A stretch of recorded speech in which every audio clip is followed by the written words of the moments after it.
Qui en veut à l'Europe et à l'Occident? Qui sont celles et ceux qui en veulent à ces valeurs et notamment à la démocratie, à l'heure où les empires, à l'ouest comme à l'est, semblent vouloir se reformer? Comment définir la menace? C'est ce qu'a fait le journaliste et chercheur Frédéric Martel dans un livre enquête sorti en avril, Occident au pluriel, enquête sur nos ennemis aux éditions Plomb.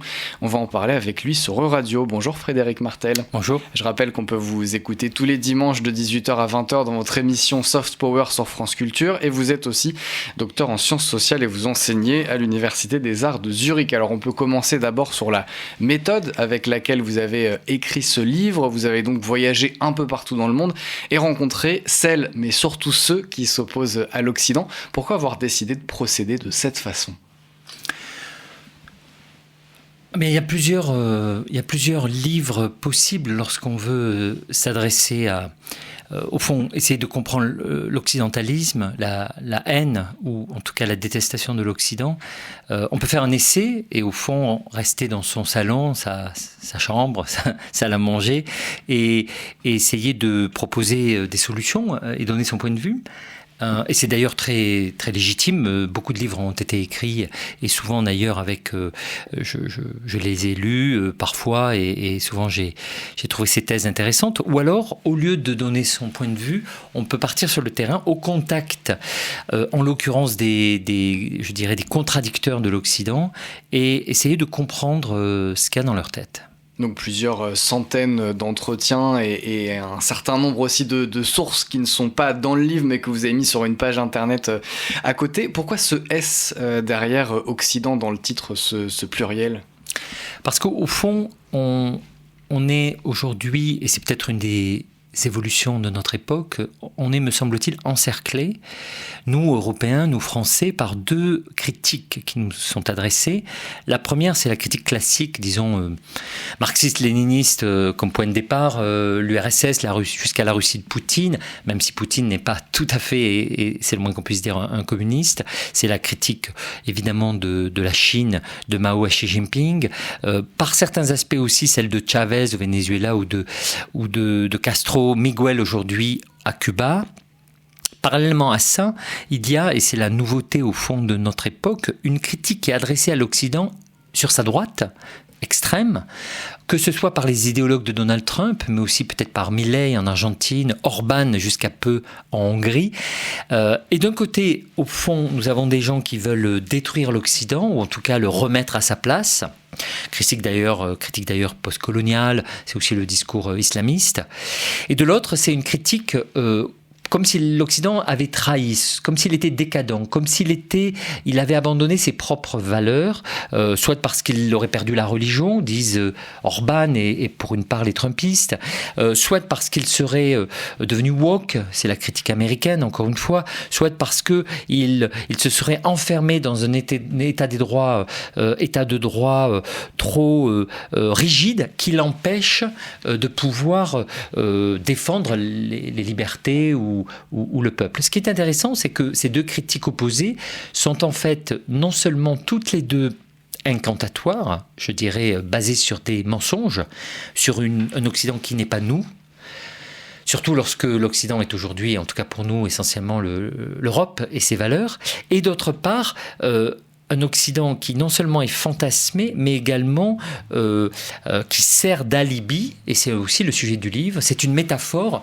une image sur laquelle sont plaqués par ces deux oppositions anti-occidentales tous les fantasmes, tout leur ressentiment, toute leur haine, et souvent sans qu'elle ait beaucoup de rapport avec ce que nous sommes. Et ces deux oppositions, c'est ce que vous définissez dans le livre comme Occident plus, Occident moins.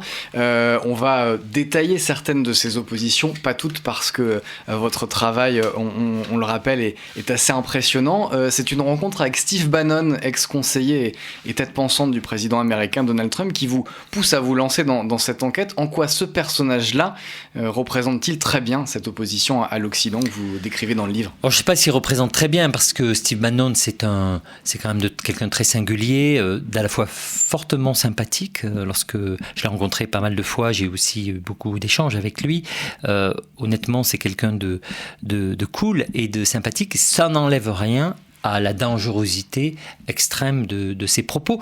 D'ailleurs, moins parce qu'ils sont idéologiques. Et je pense d'ailleurs que le Trumpisme d'aujourd'hui est moins idéologique qu'on ne le dit, mais au fond, en raison d'une forme d'anarchisme de droite très extrême, qui lui permet de pouvoir envisager, au fond, de supprimer la Cour suprême, de faire tomber le Congrès, d'abandonner et de réduire à rien l'ONU, parce que tout ça, ce sont des entités, des choses, des objets inutiles. Et puis on verra bien, une fois que tout ça aura été détruit, ce qu'on pourra reconstruire et ce qu'on pourra faire. Ça, c'est évidemment extrêmement, d'abord, dangereux, mais aussi, ça dénote plus une forme d'anarchisme, de haine du pouvoir, de haine des élites, quelles qu'elles soient.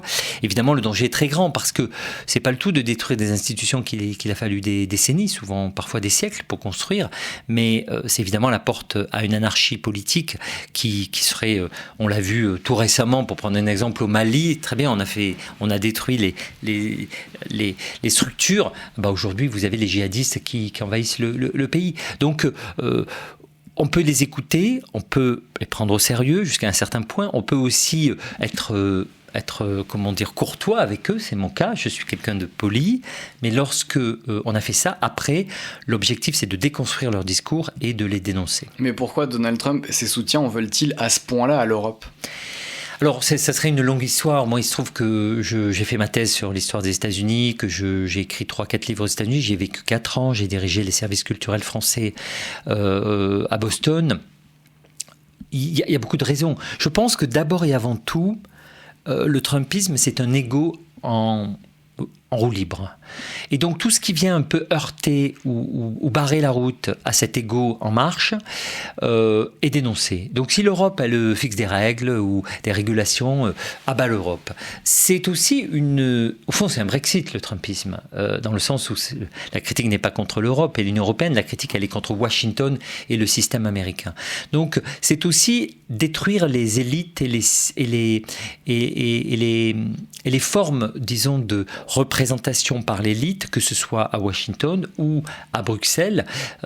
Et puis c'est par ailleurs, évidemment, un nationalisme, peut-être même par certains aspects, un ultranationalisme. Et donc du coup, tout ce qui pourrait, sous quelque forme que ce soit, même quand c'est légal et même quand c'est, je dirais, normal par réciprocité, freiner l'expansion américaine, bien ce sont des ennemis, et en l'occurrence c'est nous. Alors de l'autre côté de l'Atlantique et même de l'Oural se trouve un autre pôle d'opposition à l'Occident, la Russie de Vladimir Poutine, et dans votre galerie de personnages, il y en a un qui s'impose assez rapidement, en tout cas dans le chapitre qui est plutôt consacré aux menaces envers l'Europe, c'est Alexandre Douguine. Qui est Alexandre Douguine ? Vous avez Alexandre Douguine, c'est une figure... D'ailleurs, un intellectuel très, sans doute, un peu maboule, pour prendre un mot à la mode, c'est-à-dire quelqu'un qui vient de la critique initiale du communisme, tout en ayant été un enfant de l'appareil soviétique. C'est quelqu'un qui va devenir un peu hippie, qui va faire du rock, d'ailleurs du rock que j'oserais qualifier de nazi, parce que un certain nombre de ses chansons, et surtout le titre de son groupe, est emprunté à un dignitaire, si on peut dire, nazi. Et puis par ailleurs, après, qui va peu à peu modérer sa critique contre l'Union soviétique, lorsque l'URSS, je dirais, meurt. Il dira cette phrase incroyable où il dit « C'est au moment même où elle meurt que j'ai découvert que je l'aimais ». Et donc après, il va être dans une espèce de ressentiment et d'amertume vis-à-vis de ceux qui ont causé, selon lui, cette chute, notamment l'OTAN, les Américains, l'Union européenne. Et donc il va nourrir une sorte d'hostilité très radicale à l'Occident, en tout cas européen et américain, au point où il va devenir un des défenseurs de l'ultranationalisme, le retour vers donc la slavophilie et l'eurasisme, c'est-à-dire au fond une Russie qui devrait se séparer très clairement de l'Occident et de l'Europe et renouer avec, d'une certaine manière, ces grands espaces sibériens et peut-être même aller jusqu'à la Chine. Donc c'est un intellectuel assez farfelu, même s'il est redoutablement dangereux. Je l'ai rencontré pendant plusieurs jours pour ce livre et je dirais que c'était essentiellement des figures comme ça qui aujourd'hui sont reprises, même si sa proximité à Poutine n'est pas du tout définie, par Poutine. Et il a évidemment encouragé la guerre en Ukraine en suppliant les Russes d'aller tuer le maximum maximum possible d'Ukrainiens.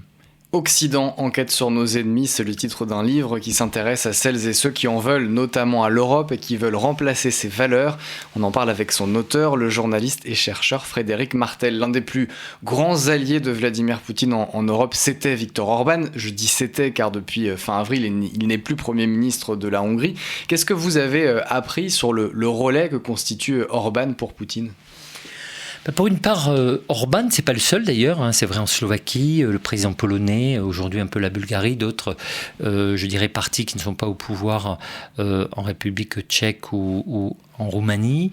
Vous avez essentiellement, je dirais, ce qu'on pourrait appeler des infiltrés, ou plus précisément tout simplement des chevaux de Troie, qui, tout en étant dans l'Union européenne et en bénéficiant, y compris avec des sommes faramineuses, vont dénoncer l'Union européenne et se rapprocher par certaines voies complexes et d'ailleurs assez souvent délirantes de la Russie de Poutine, comme si les Hongrois qui se sont libérés du joug communiste, comme si les Hongrois qui ont rejoint avec enthousiasme l'Union européenne, comme si les Hongrois avaient pour seul objectif de renouer avec l'URSS, voire même de re-rentrer dans la Russie soviétique et non pas dans l'Union européenne. Tout ça est délirant. Pour moi, c'est la rupture. Le nouveau Premier ministre hongrois est certes une figure de droite, très conservatrice aussi. Il a un nom incroyable, Magyar, d'ailleurs, qui signifie les Hongrois. Hein. Et qui vient à la base du parti de Viktor Orban. Absolument. Mais je dirais, j'espère, parce qu'on verra comment il évolue, je dirais que c'est vraiment la ligne de fracture entre la droite et l'extrême droite. Et donc, si les deux sont conservateurs, si les deux sont très à droite, eh bien dans un cas on est dans l'extrême droite et donc la destruction de l'état de droit, dans l'autre on est je dirais dans la droite conservatrice et même si c'est pas ma famille politique, en l'occurrence je pense qu'il vaut mieux être de droite conservatrice que d'extrême droite. Et est-ce que Viktor Orban peut continuer à être influent il continuera à être influent, ce relais de Poutine? D'abord parce que vous savez on est revenu des théories de la fin de l'histoire, donc Orban pourrait peut-être être réélu dans quelques années. Il y a des petits Orban, je l'ai dit, aujourd'hui en Bulgarie, en Pologne, même si c'est des figures aussi différentes, hein, en Slovaquie. Et puis on a aussi des petits Orban chez nous. N'oublions pas que pendant cette campagne-là, alors même qu'il voulait détruire les valeurs démocratiques et l'état de droit de l'Union européenne, Marine Le Pen est allée s'agenouiller quasiment devant Orban pour essayer de le faire réélire, comme d'ailleurs J.D. Vance, vice-président des États-Unis. Je trouve que si on prétend défendre la France, si on prétend défendre nos valeurs et qu'on va s'agenouiller devant Orban, je pense qu'il y a comme un petit hiatus pour être gentil. Mais justement, c'était ma question suivante. Qui sont les alliés les plus importants en France de celles et ceux qui détestent l'Occident, les relais, que ce soit de Trump, de Poutine chez nous?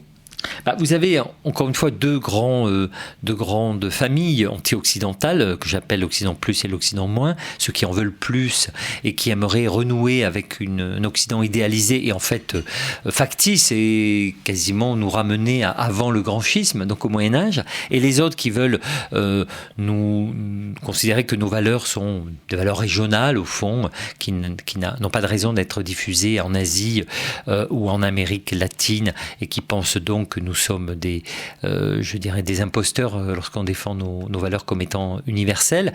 Ces deux ennemis ont beaucoup de relais chez nous, ce qui d'ailleurs, après tout, n'est pas un problème. Enfin, on est en démocratie, on a le droit d'avoir des idées, mais j'ai aussi le droit de les critiquer. Voilà.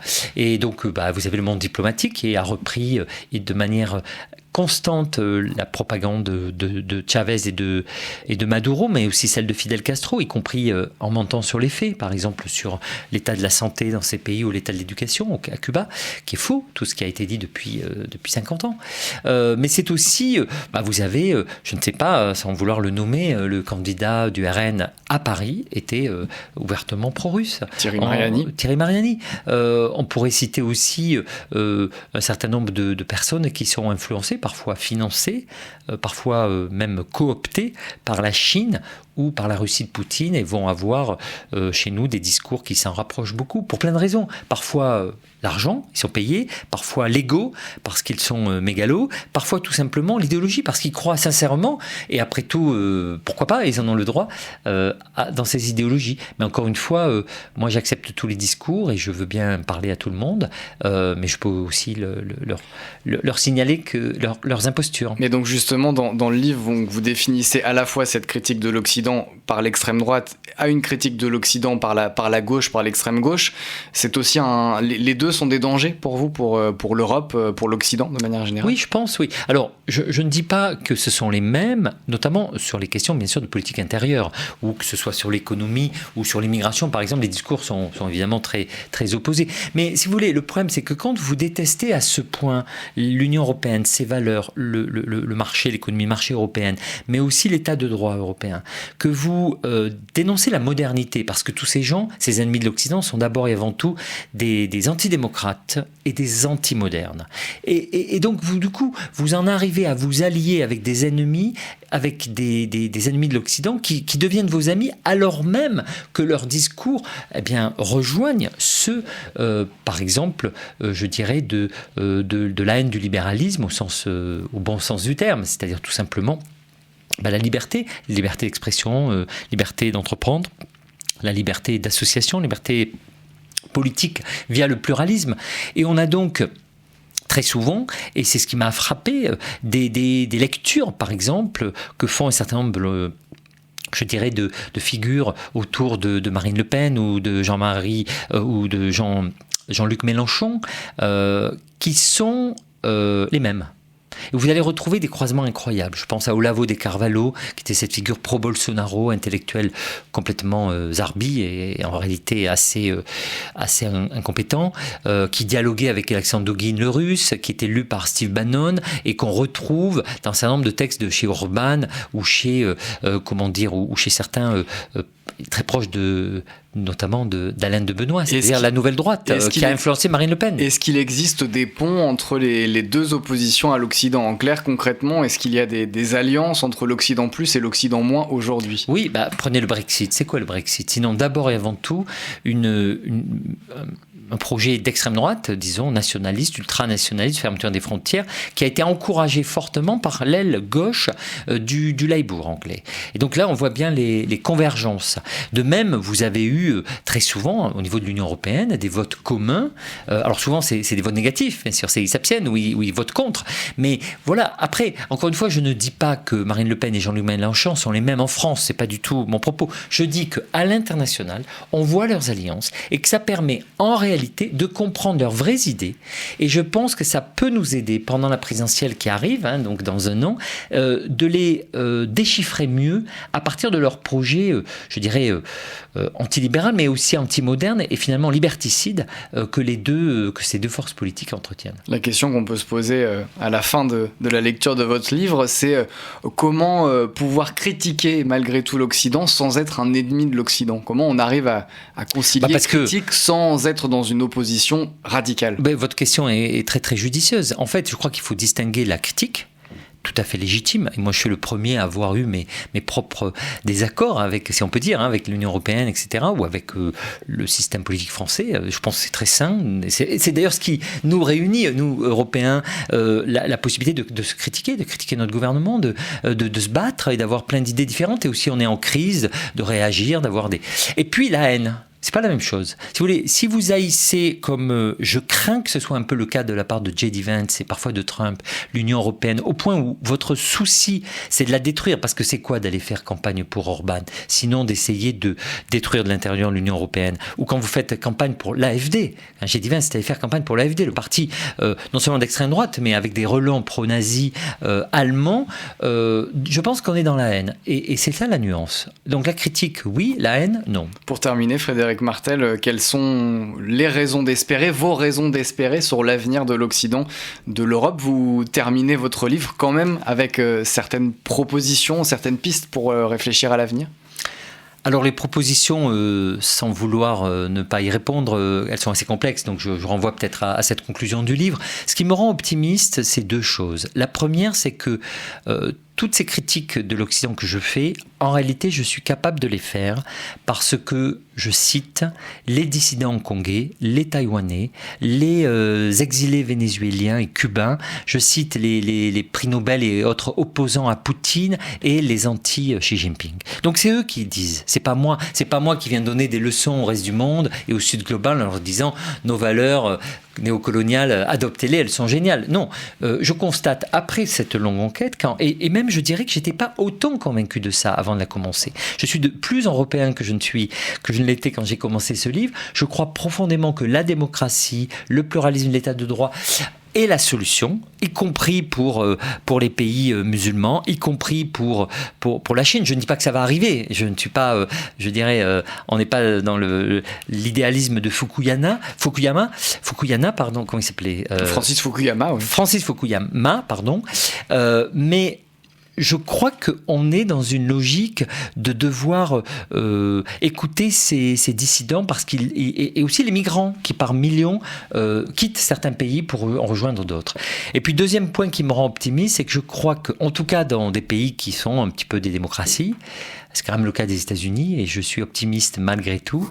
Je crois que les erreurs, les bêtises, les mensonges, la pente... je ne veux pas exagérer les mots, mais disons ultra-autoritaire, sinon un peu fasciste de Trump, elle va être stoppée par l'état de droit américain, par les check and balances, comme on dit, et les contre-pouvoirs, le fédéralisme, la justice, la liberté de la presse, la liberté de la culture, des médias, le Congrès sans doute aussi, et que je crois que dans un an, peut-être avant, dans 2 ans, je ne sais pas, ça sera long, ça sera complexe, mais que l'Amérique va remettre Trump à sa place et je crois qu'on retrouvera une Amérique qui, en tout cas, moi qui ai fait ma thèse sur ce pays, qui ai vécu, je l'ai dit, qui a écrit 3-4 livres sur les États-Unis, c'est une Amérique que j'aime profondément, j'espère qu'on retrouvera cette Amérique-là. Occident, enquête sur nos ennemis, ça vient de sortir aux éditions Plomb et c'est votre livre, Frédéric Martel. Je rappelle aussi qu'on peut vous écouter tous les dimanches dans votre émission Soft Power sur France Culture. Merci